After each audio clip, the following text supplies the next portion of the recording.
copyrighted telecast may not be reproduced, retransmitted, or used in any form without the authorized written consent of NASCAR Broadcasting. NASCAR would like to thank all of our loyal fans for your continued support, and we hope you enjoyed today's broadcast.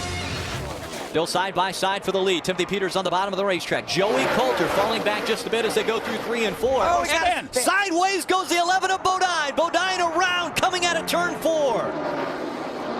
Just as they were coming to the the start-finish line. I was watching them getting in turn number 3, and it looked like he was racing with his teammate, Parker Kligerman, and I'm not sure if there was any contact or not. It doesn't appear to have any contact to that Toyota Toyota. As of late, you could see David Mayhew up in front there sliding up the track as well. We talked about how tough these turns are when you get all the trucks in a pack. Todd just loses control of his truck, it looks like to me. Yeah, he had Parker.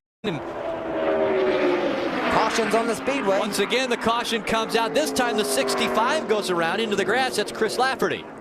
Like Pastrana, none of his tires are flat. See, right at the exit of turn number 4, just got sideways and drove her down into the grass there. Did a nice job not hitting anything. Got snout in the rear clip, put all the sheet metal in it. Their first truck, they've actually done pretty much most of it themselves. Right now, Joey Coulter still with a 0.6 of a second lead over Ty Dillon. Oh! Hard into the wall, the 65. That is Chris Lafferty. We saw him slide out of 4 earlier, and now this time major contact with the wall. How about Parker Kligerman driving through there completely sideways, trying to avoid Chris Lafferty? Wow. He needs to leave that baby set in there. Oh, look. Catches the apron and watch this baby shoot up the hill. Phil, how many times back in the day? Oh, hard contact. Watch Parker Kligerman go through there. Look at that. Sideways. How many times back in the day did we hear Dick Beatty tell us in the NASCAR meetings, when you get down on the track, they got 2 tires earlier, got track position, they were a little bit free. They got 4 tires last time, got back in traffic, now the truck is too tight. They're talking about maybe 2 tires on their last stop for the 32. Rick? Thanks, Herbie. Nice job. Caution coming out just as you guys wrapped up that run through, and it's Brendan Newberry in the 14 that slams into the wall. Newberry was on the lead lap, running inside the top 15, having a really solid run, but man. Another truck having problems off of turn number 3, turn 3 and 4, down this end of the racetrack. That thing squished pretty significantly there on the There's our lucky dog. By-side action. Brendan Newberry was on the inside of a truck. Lost a little bit of air. That was Grant Enfinger. He was on the inside. Lost a little bit of air off the rear spoiler, and around he went. That was another situation from that lesson from Dick Beatty would have helped that. To the top 5. I worried about the extra time and losing the track position by changing 4 tires. Way up the racetrack goes the 32, catches the 6, and around goes Justin Lofton, hits the 13 of Johnny Sauter. They crash right at the start-finish line, and they catch the 32 of Miguel Paludo. Wow, that was a huge crash. And that was a long time in developing, too. The 6 of Justin Lofton got sideways way early at the exit of 4. Just about saved that thing. I think someone clipped the 6 of Justin Lofton. Watch here as Miguel Paludo gets a little bit loose right there. Had a slow truck of Norm Benning ahead. Norm didn't do anything wrong. Miguel just got loose and wow, right into the side, almost flipped him over. Yep. Yeah, Johnny was as far down. Trying to come up, take the spot away from Nelson Piquet Jr., but the momentum on the high side keeps the 30 in front as they come down the backstretch. I'm telling you, caution's out. And who was leading when the caution came out? That could be Kligerman that caught. Yes, Parker Kligerman's tire blew. We thought it would, and it did. Probably a call there from the spotter or from Parker himself just to get to pit lane. Put right sides on it real quick. Put right sides on it real quick. Battling for this championship, you can't afford to blow a tire and run in the outside wall.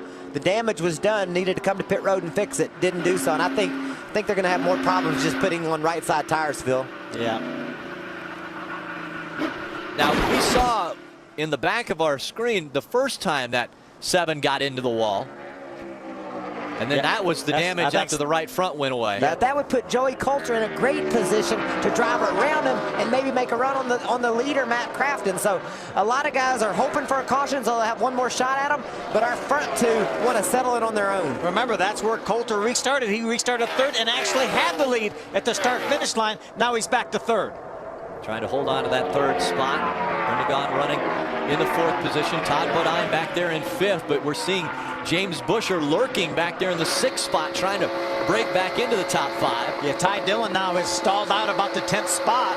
Right now, if this race were to end, Ty Dillon would have a 1-point lead over James Busher. And you know, you have to just give it to the crews and also those drivers, James Busher and Ty Dillon. But those crews, they've worked on those trucks all night long. Heck, Ty Dillon was involved in a crash on pit road. They had to adjust his toe in. James Busher's truck looked like one of the slowest ones out there early in the race. And now here he is battling for the 5th place. That's how you win a championship. And both these teams are up for the task. How about Timothy Peters? We saw him a lap down. Right now he's up back in the top 10 in 8th position. Got to give a shout out David Mayhew running in the top 10. He's in the 9th spot right now. Miguel Paludo, after being involved in that incident, running in the 11th spot. Grant Infinger filling in at Brad Kozlowski Motorsports, running in the 12th spot. Jason White 13th. Travis Pastrana, his first ever truck start, running 14th. Townley and Silas, the other two, still on the lead lap in the top 16. There's the guy you mentioned earlier, Phil, Timothy Peters. Thought he had a flat tire, came to pit road, lost a couple laps, and here he is battling for a top 5. Battling for the lead, though. Here comes Nelson Piquet Jr. He's closed the gap, looks to the inside, trying to take the top spot away from Matt Crafton. Woo! Boy, he couldn't quite do it. He drove it hard down in the corner. I don't know if Matt knows that he almost got crashed there by the 2nd place runner, Nelson Piquet Jr. He wants it bad, doesn't he? And look how much momentum it cost Piquet. He took a run at him. He's lost about 5 truck lengths. Now coming to the stripe. 4 laps of racing to go, all the way down to the apron. Crafton trying to make this track as short as possible. I think right now Piquet is going to take another run at him as soon as he can get back to him. Ooh, I like what Matt did there. We saw Matt Crafton really drive defensively and win last year at Iowa when he took Ty Dillon's line away. That's exactly what that man did right there. He went down in turn 1, felt like Piquet was going to go high. He went high and took that line away. Piquet goes down to the bottom of the racetrack now, hugging that white line as they come out of 3 and 4. This time by 3 laps of racing to go, under 5 miles left at Vegas. Right now, Matt Crafton's watching his mirror. He wants to see where Piquet's hands are going to go. Wherever Piquet's going to go, he'll give him the very bottom, but then he's going to pull back down and try to thwart his advance. And you know, if Matt Crafton wins this race, he did it with a slower truck. Right now, Piquet's got a faster truck. Matt's driving defensively, and so far, he's done it flawlessly.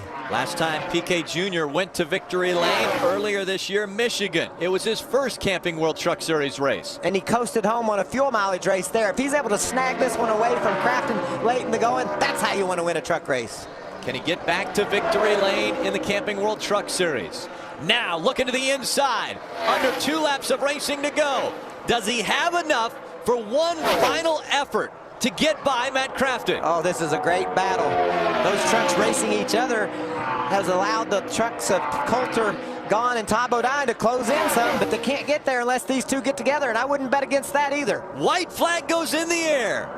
One more time around, Las Vegas Motor Speedway. Crafton has a 2 truck length advantage over Nelson Piquet Jr. But now going into turn 1, Piquet Jr. charges down to the bottom of the racetrack, tries to slide in front of the 88, makes the pass as they come out of turn number 2. He did the slide job on him and it worked.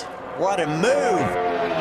Nelson Piquet Jr. out in front of the 88, going through 3 and 4. Can Crafton steal it back away from Piquet Jr.?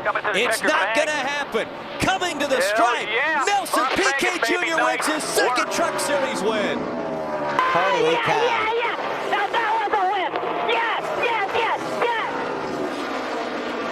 He said that was a win. No fuel mileage involved in this win. That was a last-ditched effort to grab that baby away from Matt Crafton, and man, he put it right down on the white line and made it work. Absolutely threw that 30 truck down to the bottom of the racetrack, drove it in harder than the 88 into turn 1, and was able to do the slide jump, going through 1 and 2 in front of Crafton. You know, Crafton had to be defensive when he was racing against Piquet, and he thought he had done everything properly, but Matt Crafton didn't know that Nelson Piquet had one last-ditch effort that he was going to throw on him. And he used the apron, Michael. He put that splitter down on the apron to help that truck turn. He's right there on the rear deck lid. Now Nelson Piquet regroups again, trying to set himself up for a pass here. He's running out of time. He's got to find a way to make a move. He tries to go higher than Crafton, this time in 3 and 4. Nothing doing. Matt Crafton holds the advantage. Nelson Piquet Jr. trying to take the air off the rear spoiler of Matt Crafton. Crafton is up to the challenge, looks through the windshield and sees the white flag. One more lap to go for Matt Crafton. It's going to be a dire effort. It's going to be Bill CCK driving down to the bottom, grabbing the lead off turn number number 2. Power move for Nelson Piquet. He goes to the lead. Matt Crafton now will have one last chance in 3 and 4 to try and take this race back away. He dives down to the bottom of the racetrack. Nelson Piquet throws the block. Nelson Piquet Jr. has a 1 truck length lead. Nelson Piquet Jr. with a pass on the final lap is headed to victory lane. He has won the Smiths 350. Matt Crafton comes across the line in second. Joey Coulter third. Brendan Gaughan was fourth. Todd Bodine will finish in fifth as we go to pit road. This copyrighted telecast may not be reproduced, retransmitted, or used in any form without the authorized written consent of NASCAR Broadcasting. NASCAR would like to thank all of our loyal fans for your continued support, and we hope you enjoyed today's broadcast.